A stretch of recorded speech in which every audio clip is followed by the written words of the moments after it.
This is TWiT. Now, a couple of years ago, the U.S. Federal Trade Commission filed a suit that allegedly said that D-Link left thousands of customers open to potentially really super costly attacks and hacks. Now, it claimed that D-Link failed to test its gear against common security flaws ranked among the most critical and widespread by the Open Web Application Security Project. Now, it also called out, despite the lack of testing and hardening of its products, D-Link actually misrepresented its security regimen as reasonable. Now, how widespread of this issue is it from the D-Link? Well, let's go through some of the lists of issues that have come up since then. In June 2018, there was actually a malicious hacker behind the Satori Internet of Things botnet, which actually started a mass exploiting of critical code execution vulnerabilities in the D-Link hardware. And that actually caused quite a bit of problems because a lot of Verizon subscribers and other ISPs actually were attacked. Now, a month later, criminals had stolen D-Link code signing certificates and were using it to pass off malware that actually steals passwords and backdoors for PCs. Now, a month later, after that, hackers exploited a vulnerability in D-Link routers that actually sent users to actually a fake banking website that actually attempted to take their login credentials. Now, I don't know if about you, but it sounds pretty significant if you think about it. Now, let's go over some of the specifics that the FTC is saying in this particular lawsuit. Now, according to the FTC, D-Link has hard-coded login credentials on its D-Link camera software that usually is easily guessed. D-Link stored mobile app login credentials in human-readable text on its users' mobile devices. They also expressly or implicitly describing its hardware as being secure for unauthorized access. Plus, they repeatedly failed to take reasonable testing and remediation measures to protect equipment from well-known, easily preventable software flaws.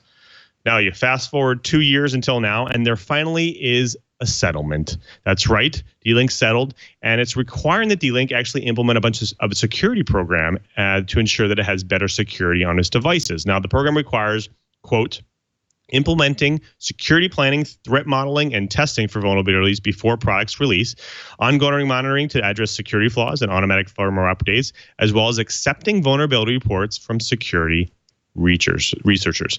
Plus, over the next decade, D-Link will also be required every 2 years to obtain an independent third-party assessment of its security program. Well, guys, I want to throw it to Chee first, because I think this is fairly interesting information. We already knew that D-Link had these issues before, but the interesting thing here is it seems like ASUS and D-Link were kind of the first set of targets, right? They're the ones that were saying, hey, these devices you've put out, they're not very secure, and we're going to go target you in hopes that we send a message down the pipe. Is this going to be the end of this? Is this the company's going to actually start saying, okay, I don't want to be the target next? What do you think, Chee? No, I'm pretty sure the FTC is just going for the low-hanging fruit. The sad fact of life is, on the U.S. market today, there are hundreds, quote, hundreds of devices out there that are using some really, really old Linux kernels that have really, really old vulnerabilities on them. And these companies are still claiming them to be a secure device.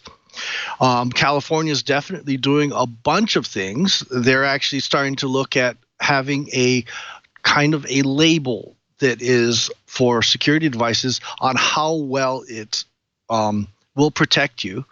And especially people like the credit card people, PCI, they are going after them also.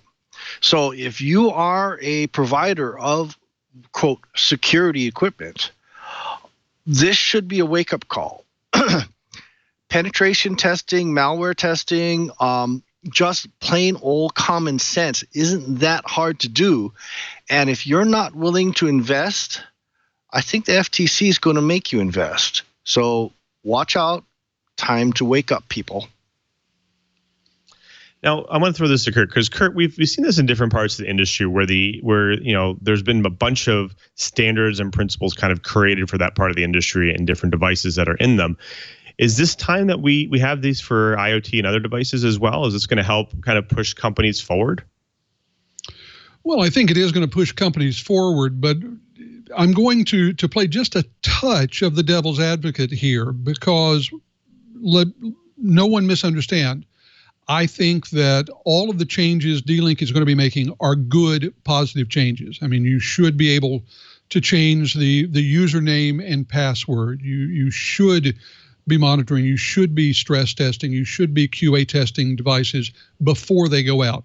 All of that is good.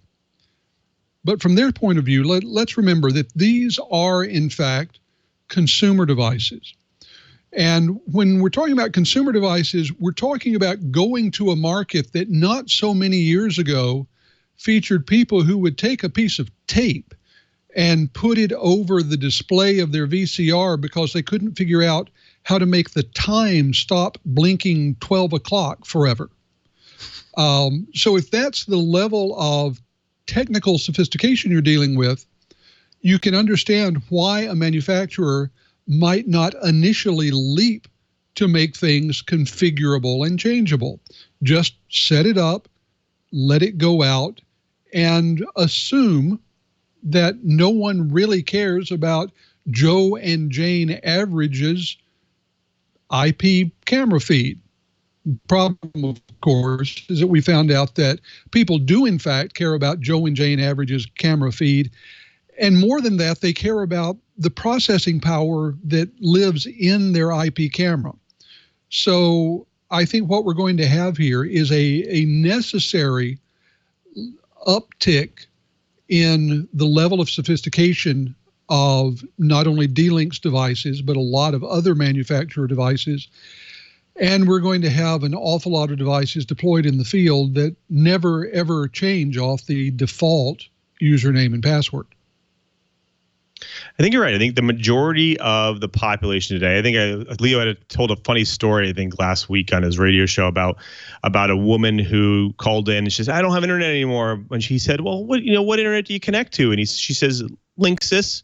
And he said, well, does that mean you were using just some random person's internet? And she said, yeah, I never entered anything. It just kind of worked.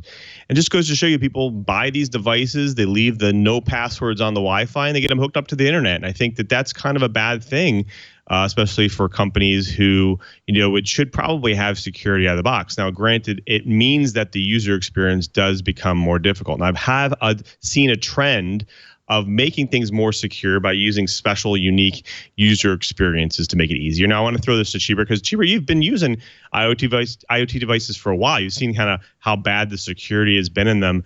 Has it gotten better, and has maybe the setup of them gotten worse? Okay, so IoT devices in general are slowly getting better. Like I mentioned in my blip, Node-RED, when I first played with it about 5 years ago, did not even have a way for login credentials. That has definitely changed. A lot of things have changed. WinSocket, Lou, you and I were bouncing some sample code back and forth when I was trying to eat the learning curve on WinSocket.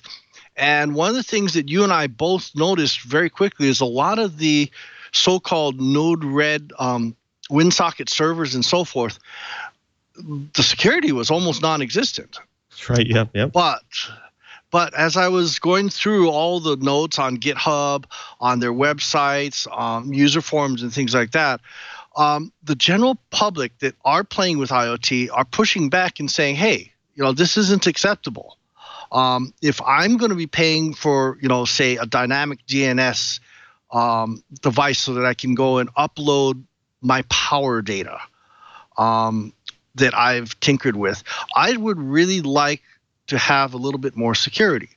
So the good news is John Q. Public is starting to push back and saying, hey, I don't want my devices to be abused by a botnet herder.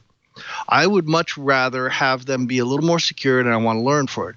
Let me go and throw some very nice kudos to the Ubiquity people. Their new AC Wi-Fi router was an interesting compromise. They actually have their Wi-Fi passwords and admin passwords are randomly generated, and they're 12 digits long. To get around the problem of John Q. Public not being able to remember that thing, they've actually put QR codes on the bottom of their new AC routers so that you can get logged in and use it without having to understand what a 12-bit random generated password really is representing. So I think we've got some baby steps happening, and I think our friends at the FTC are on the right track. Let's go and wave the stick in the air, but have a carrot in the other hand saying, hey, get on the bandwagon right now, make it more secure, and we'll leave you alone. So maybe, just maybe, we might actually start seeing the Internet of Things become the Internet of Secure Things, instead of how Padre used to like saying it's called the Internet of Insecure Things. That's right. Yeah. In fact, yeah, I've used some of the Eero devices, who actually are a sponsor of TWiT shows. But I've actually used them before, set their devices up, and I can tell you that the kind of the orchestration between your mobile phone and the device has really kind of made it easier for you to set passwords up, set up security, make sure that's connected to the correct nodes that are more secure and are secure as well. So I think the companies are trying to make it easier for these types of things, especially for people who are not like the tech savvy type people. But hopefully they'll do it, and it'll be more behind the scenes in the future.